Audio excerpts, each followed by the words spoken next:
Je l'ai présenté au début de ce journal, Madame, Messieurs, Palmer Kabeya Mikichi, membre du réseau Pona Congo, qui est l'invité de ce journal. Dites-nous, le réseau Pona Congo, c'est quoi?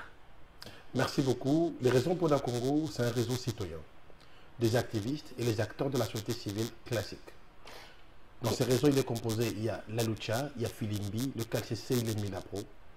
Donc nous sommes décidés d'aller au prod congolais pour nous auto-consulter à la veille des élections de 2023. Est-ce que c'est bien ça l'objectif même de cette structure, de ces réseaux? En fait, le réseau Pona Congo, c'est d'abord un réseau citoyen. On est là pour une activité citoyenne. Mais dans le réseau, nous avons développé un projet que nous appelons Congo Tolingi, le Congo que nous voulons. Maintenant, à la veille des élections, c'est tellement important les élections qu'on ne peut pas les laisser entre les mains des politiciens eux-mêmes. C'est pourquoi nous, citoyens, on a pris cette décision d'aller consulter d'autres citoyens partout où ils sont dans les 145 territoires. Et ce projet que vous avez développé a commencé depuis quelle période? Nous avions commencé le 19 mai du mois passé. Et ça va cette année 2023? 2023, effectivement. Le projet va s'arrêter le 30 juin, dans quelques jours. Un mois seulement? Un mois seulement. Et pourquoi un mois? Non, parce que nous sommes, cette période électorale vient de commencer, il faut consulter les Congolais. Les Congolais doivent savoir qui doit voter. Parce que, vous le saviez, dans notre pays, les gens viennent au hasardement pour qu'ils se présentent dans les élections. Mais ces gens qui viennent se présenter ne maîtrisent pas les aléas de la vie, ne maîtrisent pas les besoins des Congolais. C'est pourquoi nous, étant que citoyens, étant que le développement c'est à la base, on a pris la décision de nous auto-consulter. Pourquoi on se consulte? Pour avoir des dirigeants qui répondent aux aspirations, aux besoins de la population. Vous avez dit qu'il y a déjà de cela un mois que vous avez lancé cette campagne. À ce jour, combien de provinces vous avez déjà visitées dans le cadre de cette activité? Une très bonne question.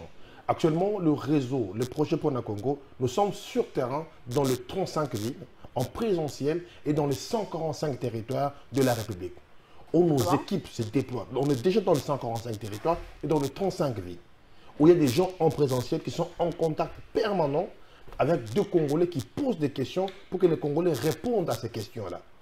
Donc, nous sommes... Vous voulez nous dire que c'est toutes les provinces de la RDC qui sont déjà touchées par cette campagne à ce jour? Effectivement, nous sommes partout, comme je l'ai dit tout à l'heure, dans les 145 territoires et dans les 35 villes, ça touche tout le monde. Mais aussi, on a pensé à tous les autres Congolais qui n'ont pas le temps et qui peuvent rater de voir le contact. Et c'est quelle catégorie de Congolais? Nous constatons tout genre de tout Congolais, de tout bord. Maman maraîchère. La semaine dernière, on était à 20 mai, on a reçu des mamans de Gambela, des mamans maraîchères, des femmes qui font de l'agriculture. On a reçu des chégués. Cette semaine, on va avoir des entreprises. Oui, effectivement. Intéressant. Et quelle est leur attitude face au message que vous apportez, les chégués? Non, mais c'est très positif. Parce que c'est une catégorie de gens qui sont abandonnés. L'avenir est abandonné. Donc, il n'y a rien de fait pour eux. Maintenant, nous sommes venus vers eux pour leur demander c'est quoi votre problème. Le changement du Congo, c'est quoi votre entendement quand vous avez dit le changement du Congo? Qu'est-ce que tu entends du changement du Congo? Et les chefs ont parlé, ils ont répondu aux questions. Les mamans maraîchères, le motard, les chauffeurs, à tous les niveaux, nous avons consulté des Congolais. Les prostituées? Vous avez pensé? Tous les Congolais. On n'a exclu personne. Et je lance encore l'appel.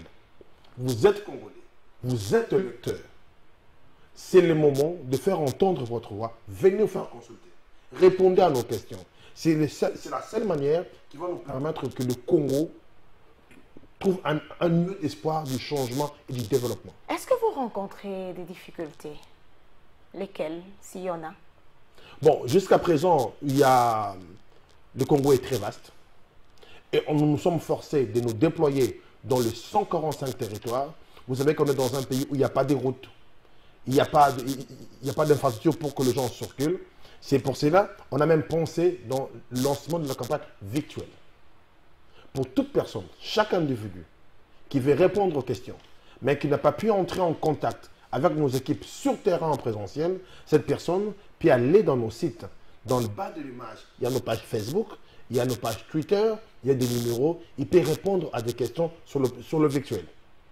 Ok, et d'où vous tirez les financements pour mener toutes ces activités? Nous tirons le financement des Congolais. Comment ça? Mais écoute, nos mouvements respectifs, il y a des contributions, il y a des dons et de l'aide. Nous connaissons quand même comment ça se passe en RDC. Vous saviez, quand le Congolais se décide de faire quelque chose, il y a toujours un point. Tout le monde regarde d'où il tire l'argent. Nous sommes des citoyens apolitiques. Tout ce que nous voulons voir, c'est le développement du Congo. Et nous devons avoir les Congolais, chaque individu qui veut diriger les Congolais, qui a de l'aspiration pour être au-delà, il doit effectivement répondre aux besoins du peuple congolais. Vous savez, les gens qui sont en Banzangongo, les gens qui sont à Tchéa et ceux qui sont à Bunagana n'ont pas les mêmes problèmes. Mais souvent, les gens pensent que la solution vient d'ailleurs. Sans pourtant diagnostiquer le vrai Congolais qui souffre, qui ont des problèmes à la base. C'est pourquoi nous, on a eu comme initiative de consulter le Congolais où il se trouve. Et nous n'avons pas inventé la roue, parce que les gens qui consultent, ce sont les gens qui vivent avec eux sur le terrain. Pourquoi vous avez décidé d'étendre cette campagne, on peut dire, d'éducation citoyenne, juste pendant un mois? Alors qu'au regard des réalités, avec les élections qui sont déjà passées en 2018, on sent qu'il y a encore un besoin dans le chef des Congolais. Vous pensez qu'un mois, c'est suffisant? Nous pensons qu'un mois, ça c'est un début. Nous allons écouter des Congolais s'ils veulent que nous puissions prolonger les projets. Mais déjà, le projet est accueilli à bras ouverts auprès des Congolais. Ça permet aux Congolais de s'exprimer. Parce qu'à tout moment, les Congolais ne font qu'écouter, on les impose des choses. Mais c'est pour la première fois que les Congolais eux-mêmes à la base, ils ont l'opportunité, l'occasion de parler et de s'exprimer de qu'est-ce qu'ils veulent, qu'est-ce qu'ils attendent de développement dans leur milieu respectif. C'est pour cela, à la fin de la campagne, nous allions crocher sur un cahier des charges que nous allons appeler le contrat social. Ce contrat social, nous allons le montrer à tout aspirant candidat, à tout individu qui veut gérer, à tout le milieu, à la commune, dans la ville, au niveau de la présidence, à tout le niveau, on vous dit, écoute, messieurs, madame, vous voulez nous diriger, vous voulez qu'on vous prête nos voix, voilà nos attentes. Donc, nous qui sommes à Djougou. Vous allez voilà mettre ça à la disposition de toutes les institutions du pays? Nous allons mettre ça à la disposition de chaque individu qui aspire à diriger ce Congo demain.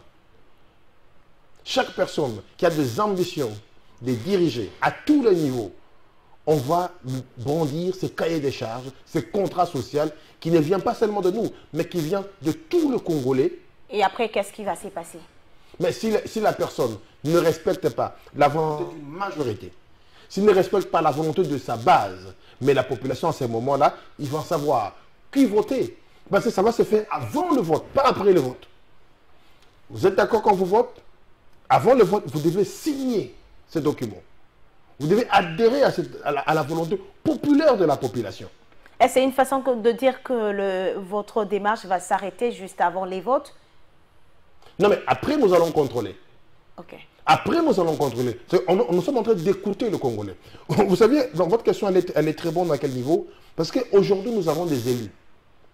Entre guillemets, ce que nous appelons les élus. Qui font autant de promesses, qui partent parfois même pas rentrer auprès de leur base. Oui, effectivement, c'est ce que j'allais dire. Vous me prenez la parole. On a des députés, au lieu de rentrer dans des vacances parlementaires, dans leurs bases respectives, mais ces gens font des vacances à Dubaï. Ils font des vacances à Paris. Ils font des vacances à New York. Entre-temps, la personne est élue de Bongandanga. Il y a des problèmes chez lui à Bongandanga. Il y a des problèmes à Bouende. Mais le lit ne rentre pas au Kasaï. Il ne rentre pas dans le Kivu. Alors que ça s'appelle vacances parlementaires. Parlementaire. Il est ailleurs. C'est pourquoi nous sommes en train de diagnostiquer le problème.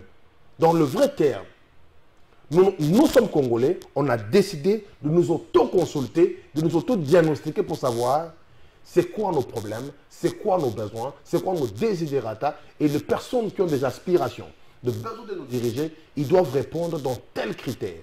Et si la personne est d'accord, la grande majorité des Congolais vont lui accorder la confiance et il sera élu. C'est complètement fini avec vous. Votre dernier mot à cette population qui est en train de vous suivre dans ce journal de Congo Web Télévision. La seule chose que moi je veux dire à mes frères et sœurs congolais, premièrement, c'est de répondre dans nos consultations, en virtuel et en présentiel, parce que nous avons des équipes maintenant sur le terrain. Et le nom de ces pages, si certains veulent Congo Tolingi. Ah, Congo Tolingi. Congo Tolingi. Vous êtes sur Facebook, sur Twitter et dans d'autres plateformes, c'est Congo Tolingi. Vous y allez, vous répondez, il y a des formulaires qui sont là, répondez à nos questions. À part des rencontres, où est-ce qu'on peut encore trouver ces formulaires en physique comme ça? Vous avez des sièges ou vous avez laissé ça quelque part? Effectivement, à CEPAS, dans le centre CEPAS à Gombe, si vous arrivez au centre CEPAS, en face du ministère des Affaires étrangères, vous allez trouver des formulaires en physique. Et aussi, on appelle tout le Congolais le 30 juin. Le 30, on va rendre public ce cahier des charges.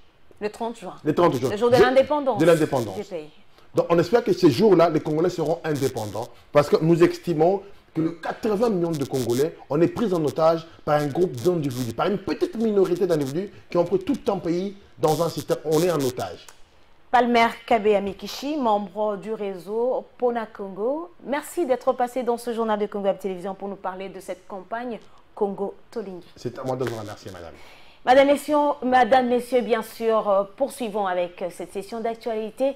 Donner de l'espoir aux réfugiés, c'est bien en ce terme que la représentante du Haut Commissariat des réfugiés en République démocratique du Congo